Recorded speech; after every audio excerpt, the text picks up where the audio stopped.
एक बार किसी बहुत बड़े आदमी ने मुझसे कहा, भारत विश्व गुरु है। मैंने कहा, सही कहा, पर किस विषय में? वो थोड़ा असमंजस में पड़ गया। मैंने कहा, भारत मूर्खता का भी गुरु है। यहां लोग भगवानों से नहीं सीखते, उनकी मूर्तियां बनाना सीखते हैं। यह देश उस कला में पारंगत है कि किसी भी जीवित सत्य को मृत प्रतीक में बदल दे।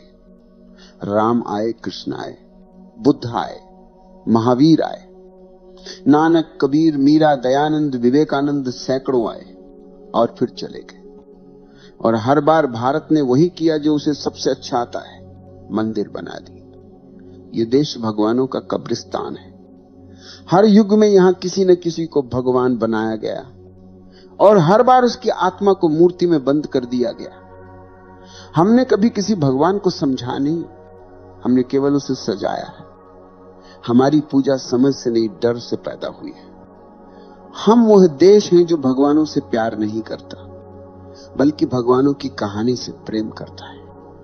हमने हर भगवान को कथा बना दिया, क्योंकि कथा सुनना आसान है, सत्य को जीना कठिन है। तुम देखो ना, राम ने कहा धर्म वो है जो भीतर से उपजे, भारत ने कहा धर्म वो है जो बाहर से मिले।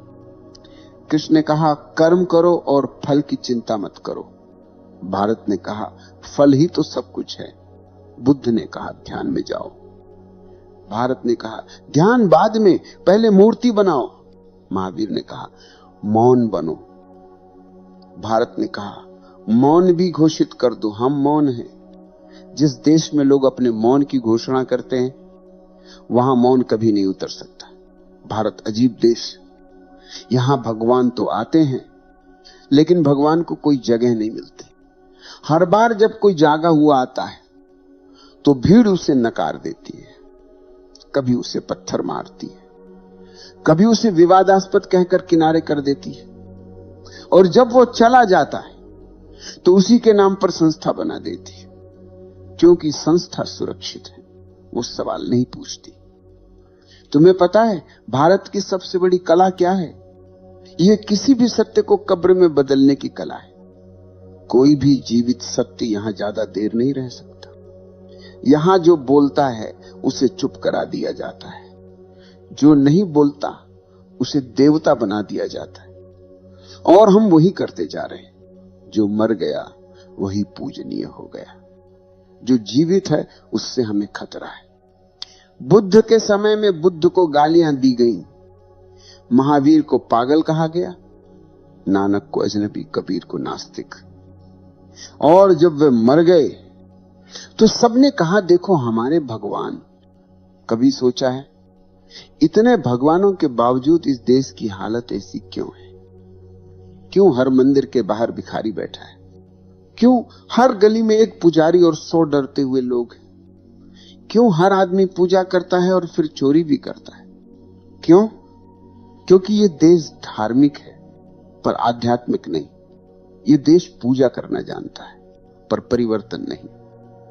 ये देश भक्ति जानता है पर जागरण नहीं। भारत की सबसे बड़ी समस्या ये नहीं कि यहां पाप है, बल्कि यह है कि यहां पाखंड है। यहां जो पाप करता है वो भी धर्म की भाषा में बोलता है। यहां जो लूटता है वह भी मंदिर में दान देता है। यहां जो हत्या करता है वो भी शास्त्र पढ़ता है। हमारे यहां धर्म इतना सस्ता हो गया है कि उसे हर गली में खरीदा जा सकता है। बस थोड़ी माला, थोड़ी धूप, थोड़ा नारियल, और फिर तुम भगवान के प्रिय बन गए। कितनी अद्भुत अर्थव्यवस्था है, जहां अपराध बोध का भी समाधान बाजार में बिकता है। ये देश भगवान से डरता है पर भगवान को चाहता नहीं। यहां हर आदमी मंदिर जाता है क्योंकि उसे स्वर्ग चाहिए, न कि सत्य। यहां हर पूजा सौदेबाजी है। हे भगवान थोड़ी मदद कर देना, मैं तेरे नाम पर दान कर दूंगा। भगवान भी सोचता होगा ये लोग भक्ति नहीं बिजनेस कर रहे हैं। और फिर हम कहते हैं भारत आध्यात्मिक है। नहीं भाई, भारत व्यापारी है। यहां हर चीज बिकती है, भक्ति भी, आस्था भी, आत्मा भी। हमने भगवान को भी अपनी राजनीति में घसीट लिया है। अब धर्म वोट मांगता है, ध्यान नहीं। अब साधु भाषण देता है, मौन नहीं। अब मंदिरों में घंटियां बजती हैं पर कोई भीतर नहीं उतरता। भारत ने भगवानों की इतनी भीड़ बना दी है कि अब कोई भगवान जीवित नहीं रह सकता। ये देश भगवानों का ट्रैफिक जाम है। हर गली में कोई नया अवतार खड़ा है, हर दीवार पर नया मठ, नया संत, नया संगठन, और हर संगठन कहता है हमारा भगवान असली है। मानो भगवान भी अब पार्टी टिकट पर खड़ा है। कभी कभी मुझे लगता है अगर भगवान सचमुच लौट आए तो सबसे पहले भारत छोड़ देंगे, क्योंकि यहां लोग उनसे प्रेम नहीं करेंगे। यहां लोग उनकी फोटो बेचेंगे। यहां भक्त नहीं होंगे, ग्राहक होंगे। यहां आरती नहीं होगी, आयोजन होगा। यहां ध्यान नहीं होगा, फंडिंग होगी। भारत ने भगवान को कभी समझा नहीं। हमने भगवान को पूजा क्योंकि पूजा आसान है। पूजा में जिम्मेदारी नहीं होती, पूजा में कोई खतरा नहीं होता। तुम पूजा करके वही रह सकते हो जो तुम हो, पर समझने के लिए बदलना पड़ता है, मिटना पड़ता है, जागना पड़ता है। और भारत सोना चाहता है, मखमली धार्मिक चादर ओढ़कर। इतिहास गवाही देता है इस भूमि पर जितने भगवान उतरे हैं उतने किसी और देश ने कभी नहीं देखे। हर सदी में कोई ना कोई सत्य का दीपक जलाने आया, और हर सदी में हमने उस दीपक को बुझाने की पूरी कोशिश की। जब वह जीवित था हमने उसे झूठा कहा, और जब वो चला गया हमने उसकी मूर्ति बना दी। हम जीवित सत्य को सह नहीं सकते, हम मृत मूर्तियों से प्रेम करते हैं, क्योंकि जीवित सत्य तुम्हें बदल देता है और मूर्ति तुम्हें जैसे हो वैसे ही रहने देती। हमारा धर्म अब साधना नहीं, सुविधा है। हमारे मंदिर अब मौन नहीं, बाजार है, जहां पूजा बिकती है, जहां मोक्ष की किस्तें जमा की जा सकती है। जिस देश में हर गली में कोई न कोई भगवान का एजेंट बैठा हो, वहां आत्मा की यात्रा रुक जाती है। हमने सत्य को व्यवस्थित कर दिया है। धर्म अब संस्था है जिसमें प्रवेश तो है पर जागरण नहीं, जहां लाउड स्पीकर है पर मौन नहीं, जहां आरती है पर आस्था नहीं, जहां व्रत है पर विवेक नहीं। जिस देश में सत्य को शास्त्र में बदल दिया गया, वहां सत्य अब केवल पाठ्यक्रम बन गया है।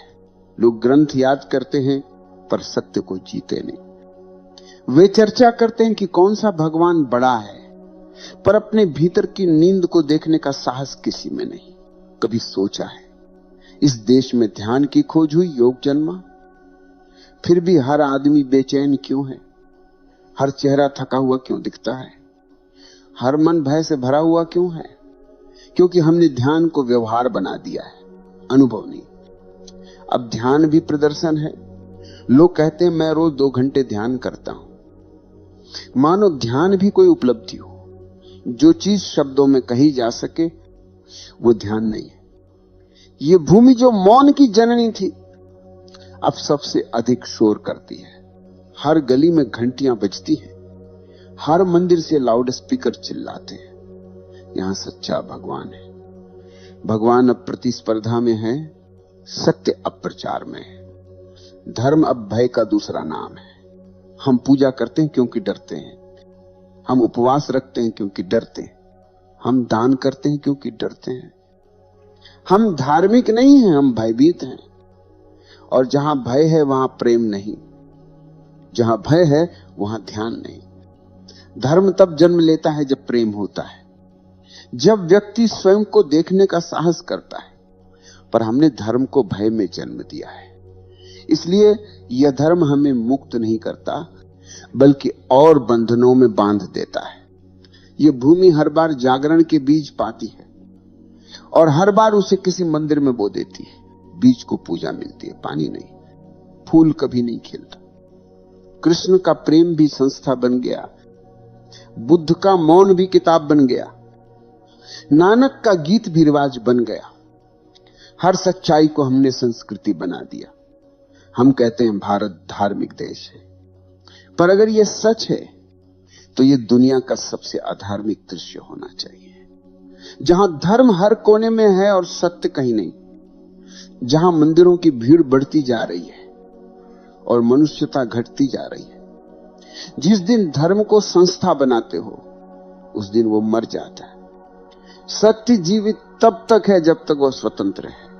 जैसे ही तुम उसे ग्रंथ में बंद करते हो वो शब्द बन जाता है, जीवन नहीं। हमने भगवान को बाहर खोजा और यही हमारी सबसे बड़ी भूल है। जिसे भीतर पाया जा सकता था उसे मूर्ति में कैद कर दिया गया। जिसे महसूस करना था उसे दोहराना शुरू कर दिया। जिसे जीना था उसे गाना बना दिया। अब भगवान का नाम है पर उसकी सुगंध नहीं। अब धर्म का शोर है पर भीतर मौन नहीं। हमने धर्म को मुखौटा बना लिया है, भीतर कुछ और बाहर कुछ और। अगर आज कोई नया जागा हुआ जन्म ले तो वही होगा जो हमेशा होता आया है। पहले उसकी निंदा होगी, फिर उसकी हत्या होगी, फिर उसकी मूर्ति बनेगी। यह सिलसिला इस भूमि की परंपरा बन चुका है और जब तक यह परंपरा नहीं टूटती तब तक इस देश में चेतना नहीं आएगी। क्योंकि चेतना संस्था से नहीं जन्म लेती, वो जन्म लेती है बगावत से, भीतर की बगावत से। जब तुम ये देख लेते हो कि भगवान बाहर नहीं भीतर है, तभी पहली बार धर्म जन्म लेता है। इस भूमि को भगवान की नहीं देखने की आंखों की जरूरत है। इस भूमि को पूजा की नहीं साक्षी भाव की जरूरत है। क्योंकि जिस दिन आदमी देखने लगा उसी दिन वह भगवान बन जाता। भारत भगवानों से भरा हुआ है। हर गली में कोई न कोई मंदिर है, हर सड़क पर कोई साधु, हर घर में कोई भगवान की तस्वीर। लेकिन क्या इस सब के बीच कोई मनुष्य बचा है? यहां धर्म है लेकिन धर्मात्मा नहीं। यहां पूजा है लेकिन प्रेम नहीं। यहां शास्त्र है लेकिन अनुभव नहीं। यहां हर कोई भगवान का नाम लेता है पर कोई भगवान को जीता नहीं। कभी मंदिर के बाहर जाकर देखो, जो आदमी अंदर घी का दीपक जला रहा है वही बाहर अंधकार फैला रहा है। जो मंदिर में आरती गा रहा है वही बाजार में झूठ बोल रहा है। जो सुबह राम राम कहता है वही दोपहर में किसी का शोषण करता है और शाम को फिर भगवान के नाम की माला फेरता है। क्योंकि इस देश में पाप से नहीं पकड़े जाने से डर लगता है। यहां धर्म अंतःकरण से नहीं प्रतिष्ठा से जुड़ा है। लोग भगवान को नहीं समाज को खुश करना चाहते। भारत का धर्म नकाब बन चुका है। यहां जितनी आस्था दिखाई देती है उतनी ही गहरी अंधता भीतर है। लोग पूजा करते हैं ताकि पाप छिप जाए, ध्यान करते हैं ताकि अहंकार और सुरक्षित हो जाए, भक्ति करते हैं ताकि आत्मा को देखना ना पड़े। ये धर्म नहीं, ये मनोवैज्ञानिक बचाव है। हमारे सारे कर्मकांड उस एक डर से उपजे हैं कि कहीं हमें अपने भीतर झांकना ना पड़े। क्योंकि जो भीतर झांकता है वो भीड़ से कट जाता है, वो अकेला पड़ जाता है। और ये भीड़ अकेले को माफ नहीं करती। इस भीड़ को भगवान चाहिए पर जीवित भगवान नहीं। भीड़ को चमत्कार चाहिए, सत्य नहीं। भीड़ को कथा चाहिए, मौन नहीं। भीड़ को नारा चाहिए, नीरवता नहीं। जो आदमी भीड़ से अलग चल देता है भीड़ उसे खतरनाक कहती है, क्योंकि वो उनके झूठ को उजागर कर देता है। भीड़ को भगवान चाहिए जो उन्हें झूठे सांत्वना दे, सत्य नहीं जो उन्हें हिला दे।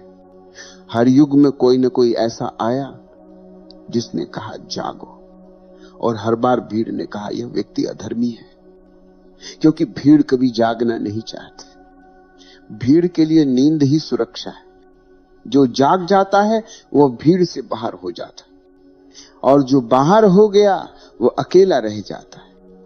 भीड़ उस अकेले से डरती है क्योंकि उसकी मौन आंखों में सत्य झलकता है। भीड़ जानती है अगर ज्यादा देर उसे देखा तो खुद टूट जाएगी। इसलिए हर युग में सच्चाई को या तो क्रूस पर चढ़ा दिया गया या शास्त्रों में दबा दिया गया। जीवित मनुष्य से डर लगता है। मृत मूर्तियां अधिक सुविधाजनक हैं। यहां हर भगवान जब जीवित था